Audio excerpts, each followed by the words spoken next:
오늘 우리에게 주신 하나님의 말씀은 로마서 23번째 말씀입니다.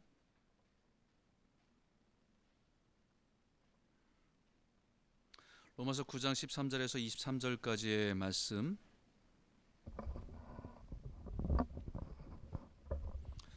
9장 13절에서 23절까지의 말씀, 제가 한 절, 여러분이 한 절 읽도록 하겠습니다. 13절입니다. 기록된 바 내가 야곱은 사랑하고 에서는 미워하였다 하심과 같으니라.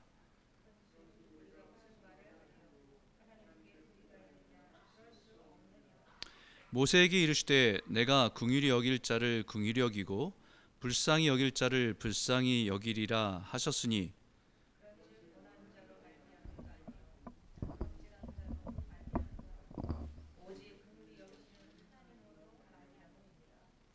성경이 바로에게 이르시되 내가 이 일을 위하여 너를 세웠으니 곧 너로 말미암아 내 능력을 보이고 내 이름이 온 땅에 전파되게 하려 함이라 하셨으니, 그런즉 하나님께서 하고자 하시는 자를 긍휼히 여기시고자 하시는 자를 완악하게 하시느니라.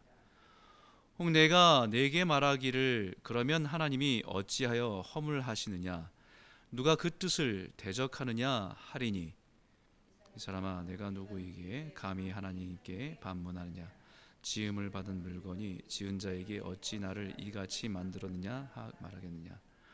토기장이가 진흙 한 덩이로 하나는 귀 있을 그릇을 하나는 천이 있을 그릇을 만들 권한이 없느냐.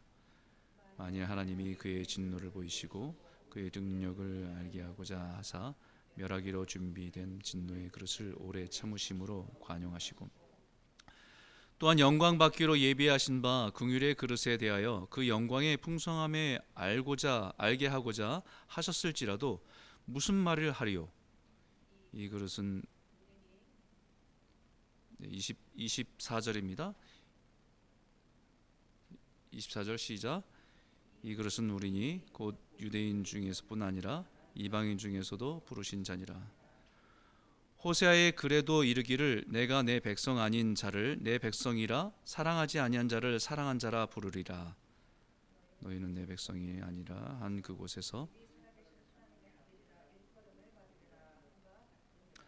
또 이사야가 이스라엘에 관하여 이르되 이스라엘 자손들의 수가 비록 바다의 모래 같을지라도 남은 자만 구원을 받으리니, 그래서 땅 위에서 그 말씀을 이루고 속히 시행하리라 하셨느니라.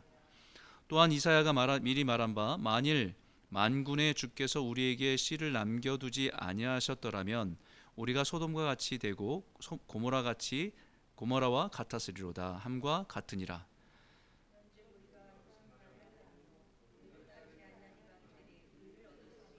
곧 믿음에서 난 의라. 의의 법을 따라간 이스라엘은 율법에 이르지 못하였으니 어찌 그러하냐. 이는 그들이 믿음을 의지하지 않고 행위를 의지함이라. 부딪힐 돌에 부딪혔느니라. 같이 읽겠습니다. 기록된 바 보라 내가 걸림돌과 거치는 바위를 시온에 두노니 그를 믿는 자는 부끄러움을 당하지 아니하리라 함과 같으니라. 아멘. 지난주에 우리가 사도 바울의 구원의 은혜에 대해서 우리가 말씀을 나눴습니다. 사도 바울이 구원의 은혜를 선포하면서 자신 안에는 하나님이 주신 기쁨과 감격이 있다는 것을 표현했습니다. 그러나 그 마음 깊은 곳에는 자신의 동족인 이스라엘에 대한 큰 근심과 그치지 않는 고통이 있다는 것을 말했습니다. 진정 하나님의 은혜를 깨닫고 누리는 사람이라고 한다면 아무 가치가 없는 나 같은 사람을 향한 하나님의 크신 사랑에, 그 은혜에 감사하고 감격하고 기뻐하는 것은 당연한 것입니다. 그렇지만 그 기쁨과 감격은 우리 자신에게만 머물러 있지 않고 그 진리를 아직 모르고 있는, 여전히 죽음 가운데 있으면서 예수 그리스도의 복음을 거부하는 사람들을 보면 안타까움이 우리 안에 그것을 가지고 있어야 하는 것이 지극히 정상입니다. 그리고 그 사람들이 자기가 사랑하는 사람이라고 한다면 이 안타까움은 안타까움에 머물지 않고 우리에게 커다란 고통으로 느껴지고 아파하게 될 것입니다. 사도 바울은 자신의 동족인 이스라엘을 바라보면서 그런 아픔과 고통이 있다고 고백하고 있습니다. 그 이스라엘의 실패는 하나님의 택하심이 자신의 민족에 대한 택하심으로 오해하고 교만함에 빠져서 오히려 하나님을 잃어버리고 예수 그리스도를 거부하고 십자가에 못 박는 죄를 범하게 되었다는 것입니다. 그것은 하나님의 실패가 아니라 이스라엘의 실패입니다. 하나님의 백성, 하나님의 자녀로 택하심은 그들의 혈통이나 민족을 보고 택한 것이 아니라 하나님의 약속을 따라 택하신 것임을 분명하게 선포하고 있습니다. 그래서 아브라함의 자손 중에서 자녀 중에서 하갈이라고 하는 여종에서 태어난 이스마엘이 아니라 이삭을 통해서 난 자라고 말하고 있는 것입니다. 이것은 육신의 씨가 아니라 약속의 씨로 말미암는다는 것을 분명히 말씀하고 있는 것입니다. 심지어는 어머니가 다른 이스마엘과 이삭의 관계에서 설명하는 것이 아니라 심지어는 어머니가 같은 에서와 야곱의 관계 속에서도 이것을 우리에게 설명하고 있습니다. 한 어머니의 뱃속에 있었던 쌍둥이였던 에서와 야곱, 그 리브가가 두 아들을 임신했을 때 이미 야곱을 택하셔서 하나님의 약속을 주시고 하나님의 자녀로 하나님의 백성으로 삼으실 것을 말씀하셨다는 것입니다. 11절과 12절인데 이렇게 말합니다. 그 자식들이 아직 나지도 아니하고 무슨 선이나 악을 행하지 아니한 때에 택하심을 따라 되는 하나님의 뜻이 행위로 말미암지 않고 오직 부르시는 이로 말미암아 서게 하려 하사라고 말합니다. 그 쌍둥이 형제가 아직 태어나기도 전에 이미 하나님께서는 리브가에게 약속의 말씀을 주셨다라고 말합니다. 그 약속의 말씀이 13절입니다. 우리 한번 이 말씀을 읽어보죠. 함께 읽겠습니다. 시작. 리브가에게 이르시되 큰 자가 어린 자를 섬기리라 하셨나니 내가 야곱은 사랑하고 에서는 미워하였다 하심과 같으니라. 큰 자가 어린 자를 섬기리라. 마치 이것은 그들이 태어나기도 전에 그들의 운명이 정해진 것처럼 보입니다. 그리고 더 이해가 되지 않는 것은 이미 하나님께서 내가 야곱은 사랑하고 에서는 미워하였다라고 말씀하시는 것입니다. 이미 하나님은 에서를 미워하기로 결정했고 야곱은 사랑하기로 결정된 인생이었다라고 생각할 수 있을 것입니다. 이 말씀은 하나님의 택하심을 생각할 때 이미 정해진 운명론처럼 받아들여지고 오해할 수 있습니다. 그렇게 우리 오해한다고 한다면 우리는 이렇게 생각할 수 있죠. 뭐야? 그럼 이미 정해진 인생을 사는 거네. 어차피 이스마엘은 버려진 인생이고 에서도 하나님께 미움받은 인생으로 살아가는 거네. 마치 컴퓨터 프로그래밍이 돼 있어서 그렇게 살아갈 수밖에 없도록 운명이 결정된 거란 말인가? 그럼 이스마엘이나 에서가 잘못했다고 우리가 그들의 인생의 책임을 물을 수 있을까? 그들에겐 책임이 없고 그러면 그렇게 결정은 하나님이 잘못한 것 아닌가라고 할 수 있는 오해가 있습니다. 이 말씀은 우리 머리로 참 이해하기가 참 어렵습니다. 일반적으로 유대인의 가정에서 모든 아버지의 권위는 장자에게로 넘어가고 이어집니다. 그런데 하나님께서는 장자인 에서가 아니라 야곱을 통해서 이스라엘을 이루어 가시겠다고, 하나님의 나라의 백성을 이루시겠다라고 말씀하고 계십니다. 그리고 야곱은 사랑하고 에서는 미워하셨다는 말처럼 장자인 에서가 아니라 야곱을 통해서 하나님의 약속이 이루어지고 이스라엘 백성들을 이루신 것입니다. 그럼 우리는 이렇게 생각할 수 있지요. 하나님께서는 야곱과 에서의 운명을 이미 정하신 것이 아닌가. 태어나기도 전부터 이미 야곱은 사랑하시고 장자인 에서는 미워하시기로 결정한 것인가.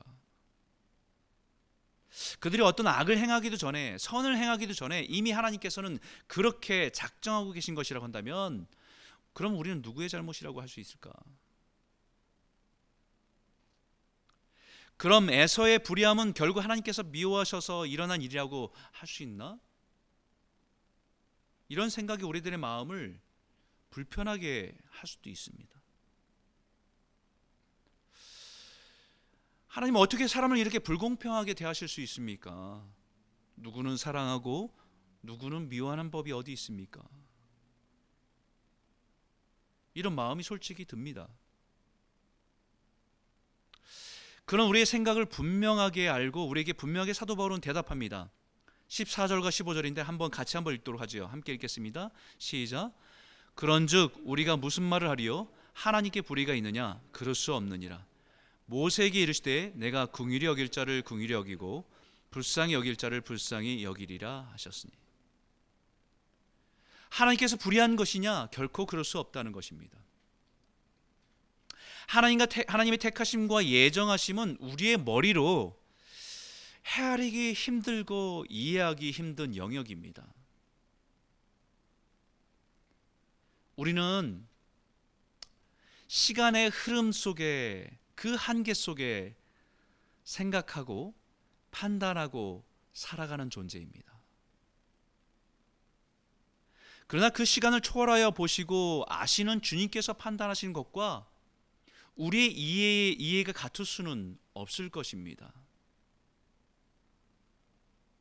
한 예를 들어서 우리는 현실에 지금 이 순간에 우리가 판단을 한다고 한다면 우리는 이 시간 속에서 우리가 느끼고 경험하는 것을 판단합니다. 한 예를 들어서 지금 우리가 햇빛을 누리고 있고 우리가 그것을 경험하고 있는 이 태양의 빛은 사실 정확하게 말하면 8분 전의 태양의 모습입니다. 빛의 속도로 그 태양 빛이 우리에게 다가와서 우리가 경험할 수 있는 것은 그 빛의 속도로 계산하면 8분 전의 태양의 모습을 우리는 지금 느끼고 경험하는 것입니다. 그것을 느끼면서 우리는 태양이 따뜻하다, 오늘 날씨가 좀 이상하다, 이렇게 판단할 수 있겠지요. 그러나 그 모든 것을 보시는 하나님은 우리가 보지 못하고 알지 못하는 태양의 현재, 우리에게는 태양의 미래라고 할 수 있는 그 모습까지도 보시고 판단하시는 분이시기 때문입니다. 우리 인생에서 우리가 경험하는 것은 우리 현재까지 내가 경험한 것을 가지고 판단할 수 있지만 하나님은 우리 인생의 미래까지도 모든 것을 아시는 주님께서 판단하시는 것이 우리의 생각과 다를 수밖에 없다는 것입니다. 하나님의 예정하심과 하나님의 택하심은 신비이고 우리의 머리로 다 헤아릴 수는 없는 것이지만, 그러나 분명한 것 한 가지, 그것은 하나님은 선하시다라는 것입니다. 오직 하나님만이 선하신 분이심을 고백할 수 있는 것입니다. 그러면 하나님의 선택의 기준은 하나입니다. 오늘 본문에 뭐라고 합니까? 내가 긍휼히 여길 자를 긍휼히 여기고 불쌍히 여길 자를 불쌍히 여기리라 하는 말씀입니다. 하나님 모든 시간과 공간을 초월해서 우리를 보시면서 긍휼히 여길 자를 긍휼히 여기시고 불쌍히 여길 자를 불쌍히 여기신다는 것입니다. 우리를 마치 프로그램이 잘 된 기계처럼 아무 의지 없이 움직이게 만든 것이 아니라 하나님의 형상으로 지음받아서 우리의 마음과 우리의 자유의지를 따라 결정하고 살아가도록 지음받은 존재로 창조하셨다는 것입니다. 그럼에도 불구하고 하나님은 우리의 모든 생각과 계획을 아시고 행동을 아시기 때문에 긍휼히 여길 자를 긍휼히 여기고 긍휼을 베푸셨다라는 것입니다. 그래서 우리가 딱 한 가지 분명히 깨닫고 알아야 될 것은요, 하나님의 구원은 하나님의 긍휼의 은혜입니다. 하나님이 불공평하거나 불의한 것이 아니라는 것입니다. 하나님의 선택은 우리의 생각의 영역 밖에서 일어납니다. 하나님의 선택하심에 대한 것은 우리의 이해를 초월하는 하나님의 영역입니다. 하나님이 나 같은 자를 택하셔서 하나님의 자녀 삼아주신 것을 생각하면 우리의 머리로 이해하기가 어렵습니다. 왜냐하면 나보다도 더 선하고 순수하고 착한 사람들이 참 많은데 나 같은 자에게 은혜를 베푸셔서 하나님의 자녀로 삼으셨다는 것 다 이해할 수가 없습니다. 그래서 하나님의 택하심에 대해서 다 이해할 수는 없지만 분명한 것은 내 노력과 내 의지와 내 행위로 얻을 수 있는 것이 아니라는 것입니다. 그래서 16절에 이렇게 말합니다. 그런즉 원하는 자로 말미암음도 아니요 다른 박질하는 자로 말미암음도 아니요 오직 긍휼히 여기시는 하나님으로 말미암음이니라. 내가 원한다고 되는 것도 아니라 내가 열심히 한다고 되는 것이 아니라 하나님의 구원은 하나님께서 우리에게 긍휼히 여기셔서 그 은혜 안에서 거할 때 이루어지는 것이다 라는 겁니다. 그렇기 때문에 하나님의 택하심에 대해서 우리는 내가 자랑할 게 없는 겁니다. 오직 하나님의 은혜라는 사실에 감사할 뿐입니다. 갚을 길 없는 은혜 안에 거한다는 그 사실에 우리는 감격하고 감사하고 찬송하면서 그 은혜 가운데 살아가는 것입니다. 은혜 가운데 살아간다는 것은 또 하나님의 긍휼이라는 것은 어떤 것이냐? 두 번째 말씀 나누고 싶은 건 이거입니다. 하나님의 긍휼은 고난을 통해서 깨우시는 은혜입니다. 우리 18절 한번 읽어볼까요? 18절 함께 읽겠습니다. 시작. 그런즉 하나님께서 하고자 하시는 자를 긍휼히 여기시고 하고자 하시는 자를 완악하게 하시느니라. 여러분, 사도 바울은 하나님의 긍휼의 의미를 설명하기 위해서 다시 한 예를 들었습니다. 그 예가 모세와 바로입니다. 모세는 하나님의 긍휼히 여기심을 받았고 바로는 완악하게 되었다라고 얘기합니다. 마치 하나님께서 처음부터 편견과 편애로 그들을 대했다고 오해할 수 있습니다. 사실 우리가 생각해 보면 모세가 바로보다 더 낫다고 할 수가 없습니다. 모세도 자신이 히브리 사람이라는 것을 알고는 애굽 사람을 죽인 살인자였고 도망자였습니다. 모세가 바로보다 낫다고 할 수도 없습니다. 그러나 모세가 바로와 달랐던 것, 그것은 그의 인생의 고난 속에서 하나님께 돌아왔다라는 것입니다. 꺼지지 않는 가시떨기에 불로 찾아오신 하나님을 만나서 하나님께로 돌아온 것입니다. 모세를 찾아오신 것이 하나님의 긍휼하십니다. 그런 의미에서 보면 바로에게도 하나님의 긍휼은 베풀어졌습니다. 모세에게만 긍휼을 베풀고 바로에게는 긍휼을 베풀지 않은 것이 아닙니다. 바로에게도 끊임없이 경고하고 말씀하셨습니다. 모세를 통해서 10가지 재앙을 보여줘서 거부할 수 없는 하나님의 능력과 역사를 경험하게 하셨습니다. 그의 인생을 뒤흔들면서 하나님의 긍휼하심을 통해서 찾아오신 것입니다. 그럼에도 불구하고 바로는 그 마음을 완고하게 한 것입니다.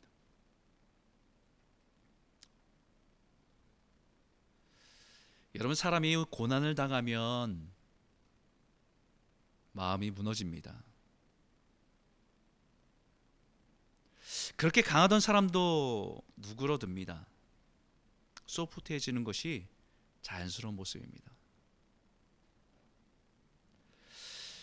그럼에도 불구하고 그 무너진 마음을 감추고 그 마음을 더 딱딱하게 하는 사람들이 있습니다. 마치 그 순간 자신이 연약함을 인정하면 모든 것이 무너지는 줄 알고 더 그 마음을 딱딱하게 해서 자신의 인생에 찾아오신 하나님의 긍휼을 거부하는 사람들이 있습니다. 그것을 완악하게 되었다라고 말하는 거예요. 그러나 마음에 하나님 두기를 싫어하기에 결국 하나님께서는 그를 완악한 마음 그대로 내어버려 두신 것입니다. 우리가 로마서 1장에 시작하면서 1장에 하나님의 가장 무서운 하나님의 심판은 뭐라고 했습니까? 그 사람을 때려서 징계하고 고난을 주는 것이 하나님의 무서운 심판이 아니라 가장 무서운 심판은 뭡니까? 하나님을 거부하는 그 마음 그대로 내어버려 두는 거예요. 감사하지 않고 하나님을 알지 못하는 그 미련한 마음 그대로 내버려 두는 것입니다. 하나님은 모세를 긍휼히 여기셔서 그의 인생의 좌절을 경험하게 하고 실패를 경험하게 하는 기나긴 고난의 시간들을, 광야의 시간들을 40년 동안 지나가게 하셨습니다. 그리고 그를 찾아와서 꺼지지 않는 가시떨기 나무에서 그를 찾아와 주신 것이 하나님의 긍휼입니다. 그러나 바로는 그를 찾아와 흔들어도 하나님을 거부하고 그 마음을 더욱 딱딱하게 한 것이 완악함입니다. 우리가 알고 있는 질병 중에서 간경화라는 게 있죠. 간경화. 쉽게 얘기하면 간이 딱딱하게 굳어져 가는 것입니다. 그것을 방치해두면 우리 해독할 수 있는 기능들이 점점 약해지는 것이고, 그것을 방치하면 결국 간암으로 발전해서 사망에 이르게 됩니다. 하나님 우리의 인생의 수많은 크고 작은 고난을 통해서 우리의 양심을 깨우고 흔드십니다. 우리 영혼을 흔들어 깨우십니다. 우리의 믿음을 깨우길 원하십니다. 그런데 그것을 무시하고 거부하면 점점 딱딱해지는 것입니다. 양심의 경화 현상입니다. 앞에서 말한 에서와 야곱을 한번 생각해 보십시오. 여러분들 한번 생각해 보세요. 누가 더 나은 사람인가? 인간적인 눈으로 한번 보세요. 누가 더 나은 사람인가? 성경에 기록된 내용들만 살펴본다고 한다면 에서는 너무 배고파서 팥죽을 한 그릇에 장자의 명분을 판다고 한 것뿐입니다. 아마 그의 생각에 장자의 명분을 어떻게 사고팔고 할 수 있을 것이 아니라고 생각했으니 일단 배고픔부터 해결하려고 마음에도 없는 거래를 한 것이 문제라면 문제일 것입니다. 윤리적으로 보면 사실 야곱이 더 나빠 보입니다. 배고픈 형의 약점을 가지고 자신이 원하는 것을 얻고자 한 거래한 사기꾼과 같은 인물이었기 때문에, 게다가 앞을 잘 볼 수 없는 아버지마저 속여서 자신이 마치 형의 에서인 것처럼 팔에 털을 붙여서까지 속여서 장자를 위한 축복의 기도를 받은 사람이기 때문입니다. 아무리 보아도 저는 성경을 보면서 인간적으로 볼 때는 야곱이 에서보다 더 낫다고 할 수 있는 부분이 보이지 않습니다.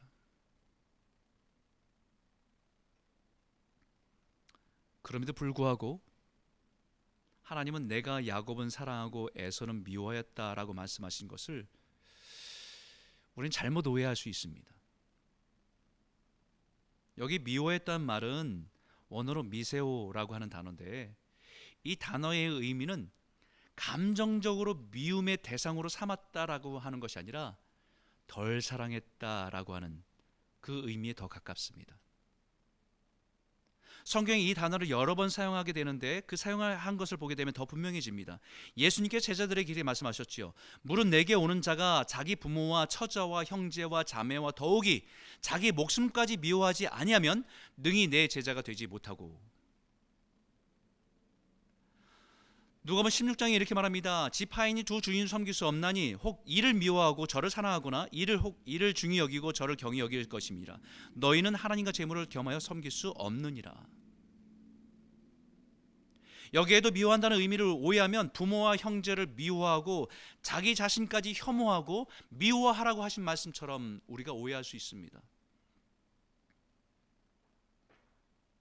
부모를 공경하라고 하신 주님께서 우리가 부모를 미워하라고 표현하신 것을 그렇게 미움의 증오의 대상으로 생각한다는 것은 오해입니다.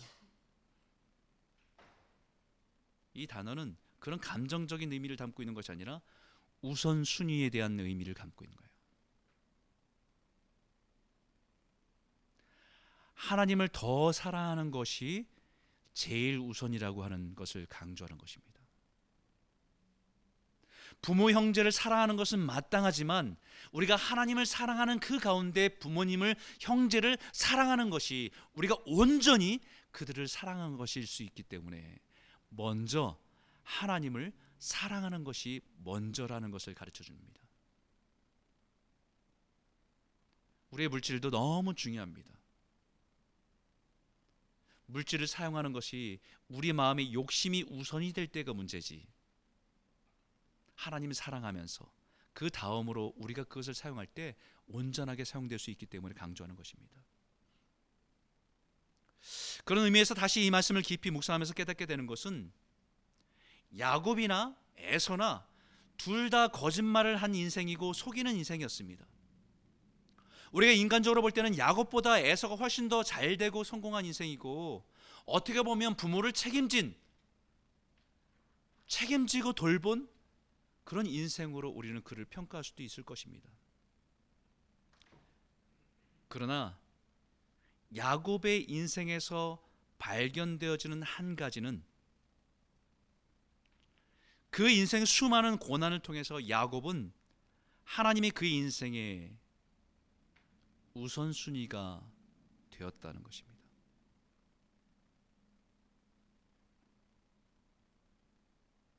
인생의 실패와 수많은 고난을 지나가면서 자기 중심이었던 그것을 버리고 하나님이 그 인생의 우선순위로 가장 중요한 분으로 바뀌었다는 것입니다. 모세 인생의 광야의 40년의 고난의 시간이 그에게는 어떤 시간이었냐? 자기의 인생으로 자기 중심적인 모든 것들이 다 비워지고 하나님이 그 인생의 중심으로 들어와 있는 시간으로 바뀌었다는 것입니다. 자신의 인생에 찾아온 고난을 통해서 하나님을 찾아오신 하나님을 발견하고 그 사랑에 반응한 삶이라고 할 수 있는 것입니다. 자신의 인생을 가득 채우고 있던 세상의 것들, 하나님이 아닌 다른 가득한 것들로 다 버리게 되고 오직 하나님만이 그 인생의 최우선이 되는 삶으로 변화되고 바뀌었다는 것입니다. 자신의 인생의 고난이 하나님의 긍휼하심을 깨닫고 그 사랑에 반응해서 자신의 인생에 하나님만이 최우선이 되는 삶으로 바뀐 것이 은혜요, 축복이라는 것이에요. 그것을 여기에 그릇에 비유해서 말합니다. 22절과 23절에 말씀하는데 같이 한번 읽어볼까요? 함께 읽겠습니다. 시작. 만일 하나님이 그의 진노를 보이시고 그의 능력을 알게 하시고자 하사 멸하기로 준비된 진노의 그릇을 오래 참으심으로 관용하시고 또한 영광 받기로 예비하신 바 긍휼의 그릇에 대하여 그 영광의 풍성함을 알게 하고자 하셨을지라도 무슨 말을 하리요? 로마서 9장의 토기장의 비유가 그 안에 담겨져 있지요. 손에 들린 그릇이 있습니다. 토기장이는 그릇을 만들면서 자기의 뜻에 따라 그것을 사용하기를 원합니다. 그 재료들은 어떤 것은 금그릇, 은그릇, 질그릇 여러 가지가 있겠죠. 우리가 볼 때는 아름다운 그릇이고 우리가 볼 때는 투박한 그릇이 있을 수 있습니다. 하지만 그것을 만든 사람은 아름답냐 투박하냐 보다 더 중요한 것은 무슨 용도로 그것을 만들었냐라는 것이에요.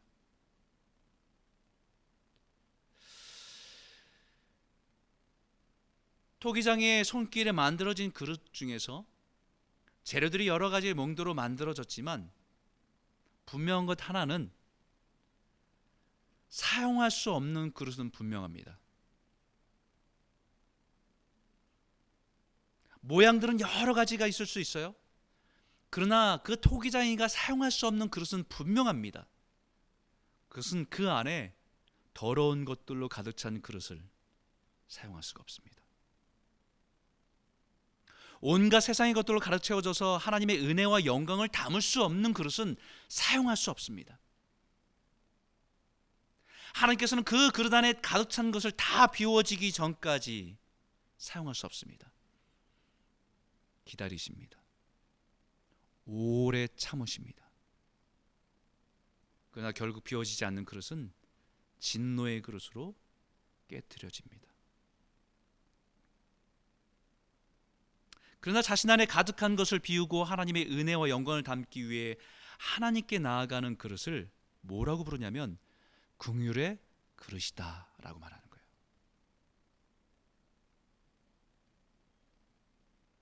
사실 우리는 이미 진노의 그릇이었습니다.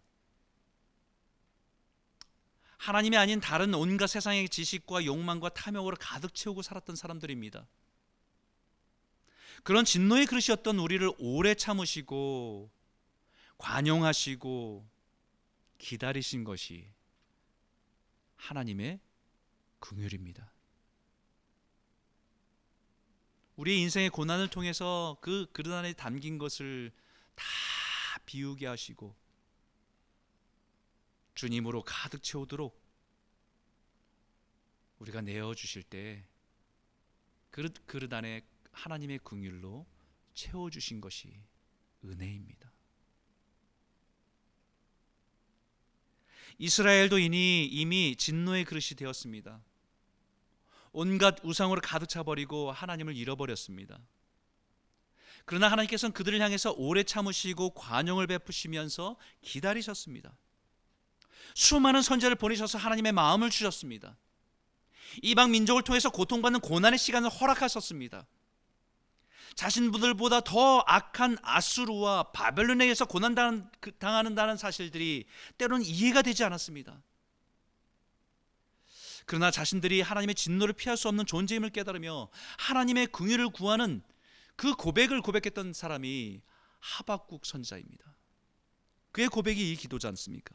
여호와여, 내가 주께 대한 소문을 듣고 놀랐나이다. 여호와여, 주는 주의 일을 이 수년 내에 부응하게 하옵소서. 이 수년 내에 나타내시옵소서. 진노 중에라도 긍휼을 잊지 마옵소서. 진노 중에라도 긍휼을 잊지 말아 주십시오라고 고백합니다. 이 하박국 선지자가 처음에는 이렇게 고백하지 않았어요. 하나님, 어떻게 세상에 이 악한 사람들이 우리를 이렇게 힘들게 할 수 있습니까? 하나님, 그것에 대해서 고난을 통해서 너희를 흔들겠다라고 말씀하실 때에 하나님, 어떻게 바벨론 같은 더 악한 민족이 우리를 괴롭힐 수 있습니까? 라고 흥분하고 화를 냈던 사람입니다. 그 마음 중심에는 뭐가 있어요? 자기가 그렇게 살아가는 것이 하나님의 긍휼이 아니라 자기는 당연한 의로운 백성이라고 생각하는 교만이 가득하고 있을 때는 그렇게 고백했습니다. 그런데 하나님께서 그의 인생을 끌어가셔서 하나님의 계획을, 하나님의 영광을 보이실 때 그가 깨닫게 됩니다. 아, 내가 하나님의 자녀로 살아가는 것은 하나님의 긍휼하심 가운데 살아가는 것이구나. 나는 원래 진노의 그릇이었구나. 나는 원래 깨어지고 버려지는 그런 소망 없는 존재였구나라는 것을 깨달으며 그가 고백하는 것이 주님, 진노 중에라도 긍휼을 잊지 말아 주십시오 라고 고백하는 거예요.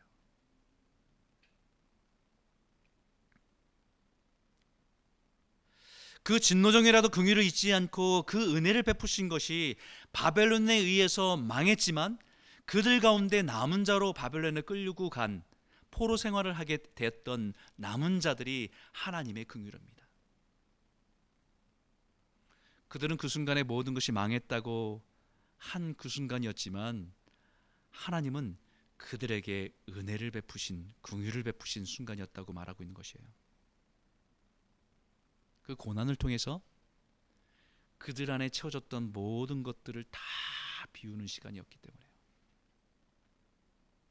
진노의 그릇에서 하나님의 긍휼을 담는 그릇으로 준비된 시간이었기 때문에요. 그래서 이사야가 또 동일한 말을 하지요. 또한 이사야가 미리 말한 바 만일 만군의 주께서 우리에게 씨를 남겨두지 아니하셨더라면 남은 자지요 우리에게 소돔과 같이 되고 고모라 같이 같았으리라 함과 같으리라. 그들의 모습은 이미 소돔과 고모라 같은 하나님의 진노를 피할 길이 없는 존재였습니다. 그럼에도 불구하고 남은 자를 남겨두신 것이 하나님의 긍휼입니다. 남은 자는 하나님의 진노 가운데도 긍휼을 잊지 않으시는 하나님의 은혜입니다.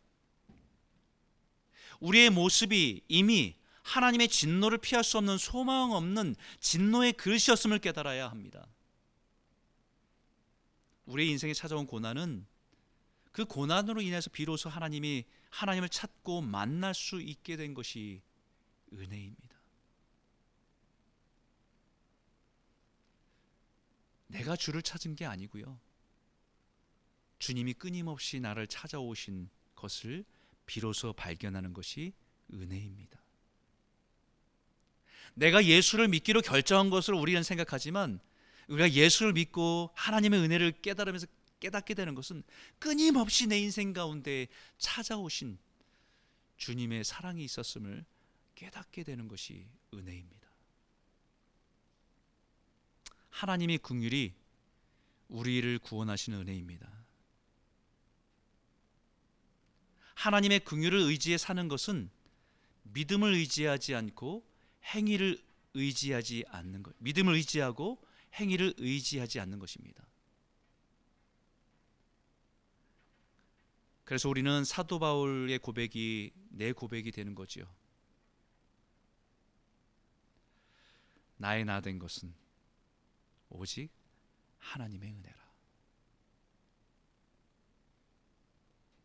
그 하나님의 긍휼과 은혜를 아는 자가 부르는 찬송이 나 같은 죄인 살리신 주 은혜 놀라와 잃었던 생명 찾았고 광명을 얻었네. 나 같은 죄인. 사랑하는 성도 여러분, 하나님의 긍휼과 사랑으로 구원받은 감격과 기쁨이 회복되기를 소원합니다. 이미 죄악으로 소망 없던 진노의 그릇이었던 우리에게 고난의 모습으로 찾아오신 주님께 감사하며 그 은혜를 기억하시기 바랍니다. 평생의 주를 의지하며 믿음으로 살아서 승리하시는 귀한 믿음의 성도들이 다 되시길 주의 이름으로 축원합니다. 우리 같이 한번 기도할까요? 말씀을 기억하며 기도하기를 원합니다. 하나님, 우리에게 긍휼을 베풀어 주십시오. 나의 나 된 것은 하나님의 은혜임을 잊지 않으며 믿음으로 살아갈 수 있는 성도되게 인도하여 주시옵소서. 우리 인생의 고난이 축복임을 깨닫게 하시고 고난 속에 담긴 하나님의 긍휼히 여기신 은혜를 놓치지 않고 살아가게 하여 주시옵소서. 우리가 더 이상 진노의 그릇이 아니라 긍휼의 그릇으로 하나님의 사랑과 영광을 담고 살아가는 은혜를 누리는 성도 되게 하여 주시옵소서. 우리 같이 한번 말씀을 기억하며 기도하기 원합니다. 함께 기도하겠습니다. 하나님 아버지 감사합니다. 하나님 아버지 오늘 이 말씀을 통해서 우리가 하나님의 긍휼을 의지하며 살아가는 백성 되게 인도하여 주시옵소서. 나의 나 된 것은 하나님의 은혜라는 것을 잊지 않으며 어떤 것도 내 행위와 내 수고와 내 노력으로 얻을 수 없는 것을 고백하며 하나님의 사랑 가운데 하나님의 은혜 가운데 믿음으로 고백하며 나아가는 저희들의 삶이 될 수 있도록 인도하여 주시옵소서. 하나님 아버지 우리 인생 가운데 찾아오는 고난 가운데 하나님 주님을 알기 원합니다.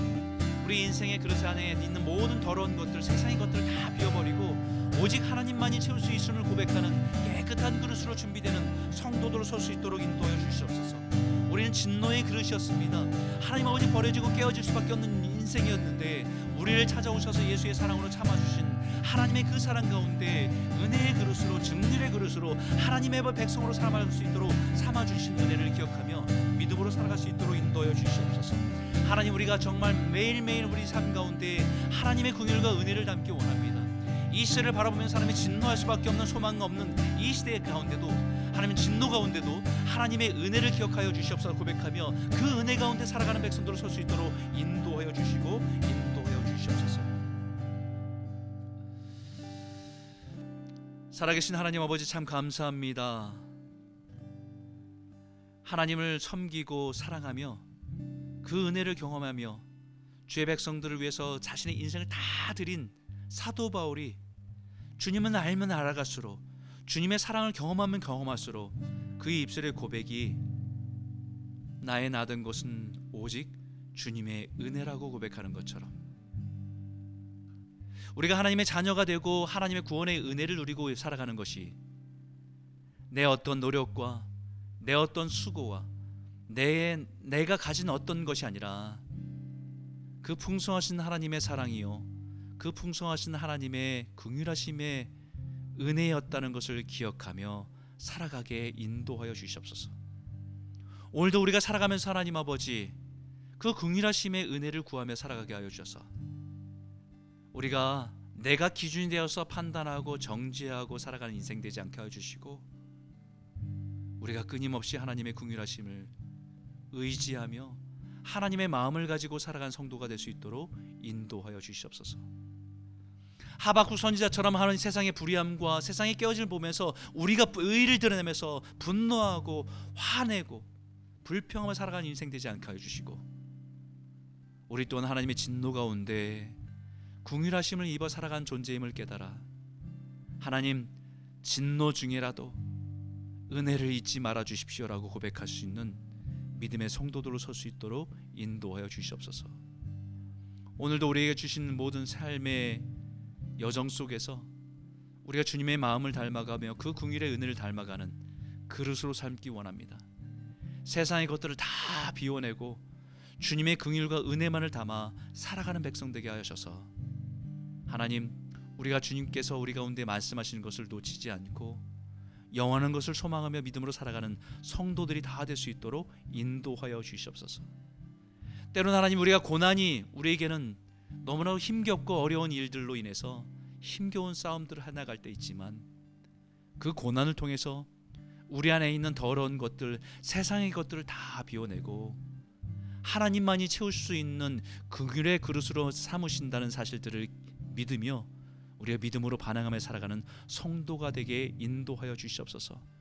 하나님 우리 마음을 완악하게 하지 않고 날마다 주님의 긍휼하심 가운데 깨끗하고 순결한 백성도로 준비되어지는 신부로서 준비되어지는 다시 오실 주님을 기다리며 살아가는 성도들로 설 수 있도록 인도하여 주시옵소서. 예수님의 이름으로 감사하며 기도드렸습니다. 아멘.